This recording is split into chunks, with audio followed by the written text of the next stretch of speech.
bago ko nga nakuha ang napakagandang texture ng aking beef tapa, so pinakulo ko muna yung maigi.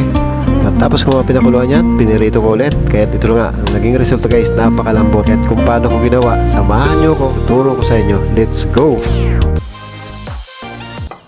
Ayan guys, so unang gagawin natin. So babad natin yung karneng baka sa soy sauce. Lagyan natin ng maraming bawang. Alright, so lagyan na rin natin yan guys ng brown sugar, paminta, magic sarap, oyster sauce para lalong sumarap. Ayan. So pinong paminta nga ang ginamit ko dyan guys. So ibabad lang natin yan ng 1 oras. Pwede na yan. So ang hindi mawawala dyan guys, yung suka nga na nilagay natin. Or pwede naman kalamansi dyan guys kung gusto nyo lang. Para lang tumagal yung tapa natin bago masira. Alright, so saka natin guys salang na.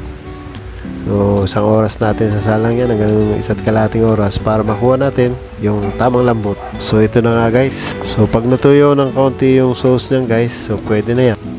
At dahil nga nakuha ko na yung tamang texture at tamang lambot, tara, pa-fried naman tayo ng pangulam natin guys. Yung sakto lang.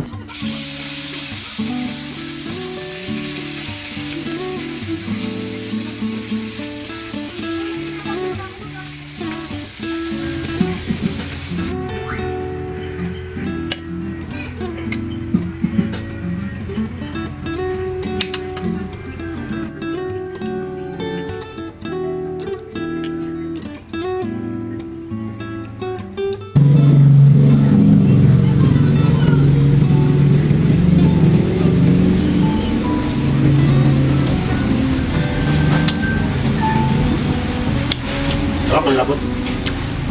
Gawin nyo ito guys. Napakasarap.